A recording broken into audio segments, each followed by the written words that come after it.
Hi viewers, welcome to our channel. So KA Paul గారిది రీసెంట్గా ఒక ఆడియో అయితే లీక్ అయింది. అందులో ఆయన ఏం చెప్తున్నారంటే తనని చంపడానికి ప్రయత్నిస్తున్నారు, విష ప్రయోగం జరిగింది తన మీద, తను ఇంకా రెస్ట్ తీసుకుంటున్నాను, ప్రజెంట్ అయితే కోలుకుంటున్నాను చెప్పడం చూస్తున్నాం.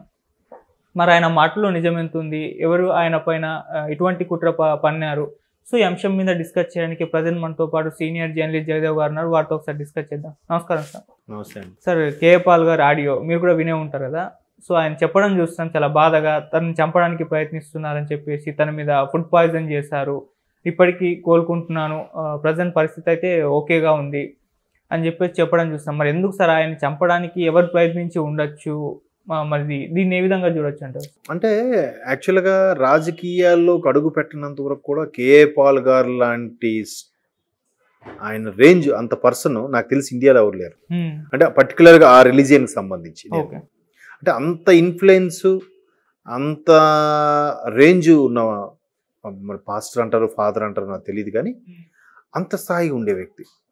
కానీ ఇప్పటికీ సోషల్ మీడియాలో కానీ లేదంటే కొంతమంది రాజకీయ విశ్లేషకుల మాటల్లో కానీ చాలా వరకు ఒక అభియోగం ఉంది రాజశేఖర రెడ్డి గారి మీద. ఏంటంటే కేవలం రాజశేఖర రెడ్డి గారు తన అల్లుడైన అనిల్ గారిని, బ్రదర్ అనిల్ గారిని హైప్ చేయడానికి, ఆయన ఒక రేంజ్కి తీసుకురావడానికే కేఏ పాల్ గారిని ఊరికే కామెడీ క్యారెక్టర్ లాగా మార్చేశారు. ఆయన అంత పవర్ఫుల్ క్యాండిడేట్ని కూడా ఊరికే అలా చేసేశారు, ఆయనకి ఫండ్స్ అవి రానివ్వకుండా చేశారు, లేదంటే సొసైటీలో మంచి పలుకుబడి పేరు లేకుండా చేశారు, ఆయన్ని బదనాం చేశారు అన్న కొన్ని వార్తలు అయితే ఉన్నాయి. అది దాంట్లో వాస్తవం ఎంత ఉందో నాకు తెలియదు కానీ, బట్ ఈయన రేంజ్ వేరు.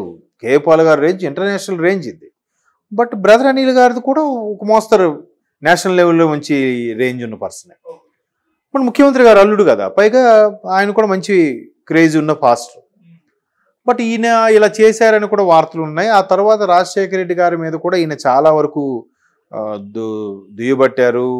ఈవెన్ కేఏ పాల్ గారు అంటే సోనియా గాంధీ గారు కూడా ఆ పర్టికులర్ రిలీజియన్కి చెందినవారు కాబట్టి ఆవిడ ఫేవర్గానే ఉండేవారు. రాజశేఖర రెడ్డి గారే ఆ బంధాన్ని కూడా అదే సపోర్ట్గా ఉండనివ్వకుండా చేసేసారని కేఏ పాల్ గారు కూడా చాలా సందర్భాల్లో వాగేవారు. దాన్ని చాలామంది, కొంతమంది ఆయన నిజమే మాట్లాడుతున్నారంటారు, కొంతమంది ఆయన కామెడీగా మాట్లాడతారంటారు, కొంతమంది ఏదోలా ఆయన మతిభ్రమించి మాట్లాడతారంటే కూడా వెటకారంగా మాట్లాడే కూడా ఉన్నారు. బట్ అది తప్పది. మతిభ్రమించి మాట్లాడే వ్యక్తి అయితే కాదు, చాలా స్థాయి, చాలా ఇన్ఫ్లుయెన్స్ ఉన్న పర్సన్ ఆయన.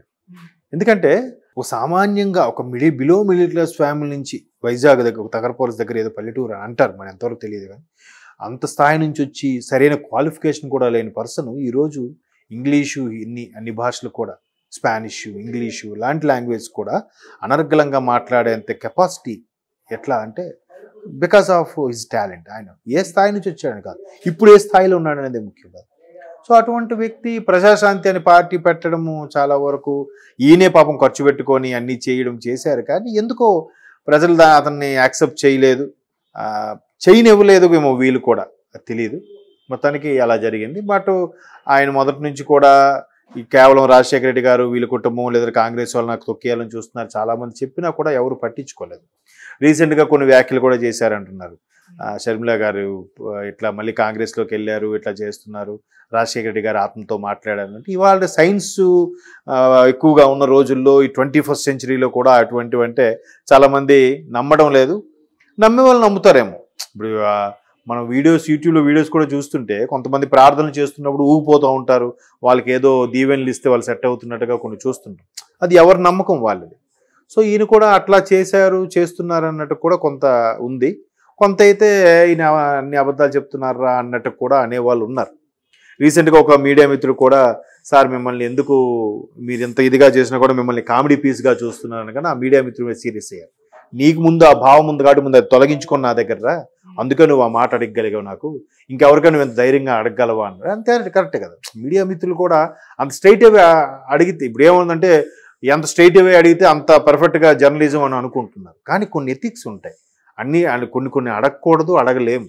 ఇండైరెక్ట్గా సార్ ఇట్లా చాలా ఇబ్బందికర పరిస్థితుల్లో ఉన్నాయి అన్నట్టుగా, ఏదో ఎందుకు మిమ్మల్ని అంత ప్రాధాన్యత ఇవ్వట్లేదు అన్నట్టుగా అడిగితే బాగుండేది. బట్ ఆయన ఎక్కువగా సోషల్ మీడియా కూడా ట్రోల్ చేయడం వల్ల ఆ మాట అనేసరికి ఫీల్ అయ్యారేమో. బట్ ఈయన కూడా అలా డైరెక్ట్గా అడగకుండా ఉండాల్సింది, పెద్ద వయసులో పెద్దవాడు, పైగా ఒక స్థాయి ఉన్న వ్యక్తి కాబట్టి. ఏదైతే మనకు సోషల్ మీడియాలో మాత్రం బాగా ఆడుకుంటున్నారు ఆయన్ని, నెటిజన్లు అందరూ కూడా. సో ఈ నేపథ్యంలో ఆయన్ని విషప్రయోగం జరిగింది అంటున్నారు. మేబీ ఫుడ్ పాయిజన్ అయిందో నిజంగా విషప్రయోగం జరిగిందో తెలియదు. ఆయన ఒకవేళ విషప్రయోగం ఇలా జరిగితే రాజకీయ పరంగా లబ్ధి పొందే వాళ్ళు ఏమో తెలియదు, కానీ ఇంకో పరంగా వేరే రిలీజియన్ పరంగా లబ్ధి పొందే వాళ్ళు ఉండొచ్చేమో కదా. అలాగే ఎవరైనా వెన్నుపోటు పొడిచి ఉండొచ్చు, దెబ్బేసి ఉండొచ్చు, విషప్రయోగం చేసి ఉండొచ్చు. ఏమో ఆయన వెర్షన్లో అది కరెక్ట్ ఏమో మనకు తెలియదు, లేదా ఆయన సన్నిహితులో లేదా ప్రజాశాంతికి సంబంధించిన వ్యక్తిలో ఎవరో చెప్తే మనకు తెలుస్తుంది. అంతకుమించి మనం మేబీ ఆయన వాయిస్ విన్నాక నాకు కూడా బాధ అనిపించింది. ఆ ఏజ్లో ఆయనకి ఎందుకు అంత ఆపత్రయం అంటే ఎంత ఇంతకుముందు అనుకున్నాం వి వినాయక్ గారి గురించి కూడా. ఆయన కూడా ఒక ఇండస్ట్రీలో మంచి డైరెక్ట్గా ఉండి ఇప్పుడు సినిమా అవకాశం లేకుండా ఇప్పుడు వైసీపీ తరపున పోటీ చేస్తానని కూడా వార్తలు వస్తున్నాయి. ఒక్కొక్కరికి ఒక్కొక్క ఇంట్రెస్ట్ ఉంటుంది, ఎంత సంపాదించినా ఎంత చేసినా రాజకీయాల్లోకి వెళ్ళాలి, అధ్యక్ష అని అనాలి మైక్ పట్టుకొని, అలాంటి కోరికలు ఉంటాయి కదా. మేబీ ఈయనకు కూడా ఎంత సంపాదించినా ప్రపంచ దేశాల్లో 140 దేశాల్లో ఆయనకి ఇన్ఫ్లుయెన్స్ ఉన్నా కూడా పర్టికులర్గా మన తెలుగు రాష్ట్రాల్లో ఒక ఎంపీగానో ఎమ్మెల్యేగానో పోటీ చేసి అధ్యక్ష అవ్వాలని కోరుకుందో లేదా ప్రజలకు సేవ చేయాలనుకుంటున్నారో తెలియదు. ఆయన జీలాలు ఉంటుంది. బట్ ఆయన మీద విషప్రయోగం జరిగిందో లేదంటే ఏజ్ ఫ్యాక్టర్ వల్ల ఇబ్బంది జరిగాయో మనకు తెలియదు. బట్ ఎవరి వెర్షన్ వాళ్ళది. ఓకే సార్, పొలిటికల్గా చూసుకుంటే మరి ఇప్పుడు ఆయన పార్టీ పరిస్థితి ఏంటో మన అందరికీ తెలిసిందే. సో అలానే ఉండిపోతుందా ఎప్పటికైనా, లేకుంటే మారి ఏదన్నా రాజకీయాల్లో ఇంపాక్ట్ చూపించే ప్రభావం చూపించే అవకాశం ఏమైనా ఉంటుందా సార్? రాజకీయాల్లో ఇంపాక్ట్ అంటే చెప్పలేమండి. ఎప్పుడు ఎవరికి అదృష్టం అనేది తన్ని పెడుతుందో తెలియదు. ఆ టైం వచ్చినప్పుడు ఏమి కాదులే అనుకునే వాళ్ళు ఒక స్థాయికి వెళ్తారు, ఏముందిలే అనుకునే సూపర్ రా అనుకునే వాళ్ళు ఇదైపోతారు. ఒక జనకి బెస్ట్ ఎగ్జాంపుల్ లోకేష్ ఉన్నారు. ఆయన మొదట్లో చాలా విమర్శలు చేశారు, పప్పుగాడు అన్నారు, అది అన్నారు, మాట్లాడారు, బాడీ లాంగ్వేజ్ అన్నారు. ఇప్పుడు చూడండి ఆయన ఏదో తడబడ్డాడు, ఒకసారి తడబడితేనే 10 సార్లు ట్రోల్ చేశారు. ఇప్పుడు ముఖ్యమంత్రి స్థాయి వ్యక్తులే తడబడుతున్నారు, పేపర్ చూసి చదువుతున్నారు కదా. ఎవరో 75 స్వాతంత్ర దినోత్సవం అంటే 48 స్వాతంత్ర దినోత్సవాల్లో నిజంగా 75 అయ్యాయని మాట్లాడుతున్నారు మంత్రులు అయ్యింది కూడా. ఆ లెక్కను చూస్తే లోకేష్ గారు బెటరేగా. నెక్స్ట్ షర్మిలా గారు తీసుకోండి, ఆవిడ ఏ గొంతుకు గొంతుకు వేసుకుని ఉంటుంది, సరిగ్గా మాట్లాడడం. ఇప్పుడు అలాంటిది ఆవిడ పవర్ఫుల్ లీడర్ అయ్యారుగా. రేపు ఏపీకి పిసిసి చీఫ్ అయిన ఆమె తర్వాత కాంగ్రెసే కలుపుకోవాలని చూస్తుంది అంటే ఎంత కష్టపడి ఏ రేంజ్కి వచ్చి ఉంటుంది ఆవిడ కదా. సుమారుగా ఒక 37 స్థానాలు 28 స్థానాల వరకు ఆమెకి సపోర్ట్ ఇవ్వడం వల్ల గెలిచారని కూడా ఆవిడే ఓపెన్గా చెప్తున్నారు. అయ్యుండొచ్చు కూడా కదా. ఇప్పుడు ఎంత బాగా మాట్లాడుతున్నారు, ఎంత పరిణితి చెంది మాట్లాడుతున్నారు. ఎప్పుడు ఒకేలా ఉండదు కదా. ఎంతవరకు ప్రభావం చూపిస్తుంది వెయిట్ అండ్ సీ, కాలమే నిర్ణయిస్తుంది. మేబీ ఆయన అలాగ పట్టువలని విక్రమార్కుడిలాగా అలా ఉండడం వల్ల ఫైన్ డే కనీసం ఒక 2-3 సీట్లను సంపాదించుకుంటాడేమో. అప్పుడు ఒక ధైర్యం వచ్చి అబ్బా నాకు చాలా ఈ సీట్లు వచ్చాయి, నేను ఇంకా ఇది చేస్తానంటాడు.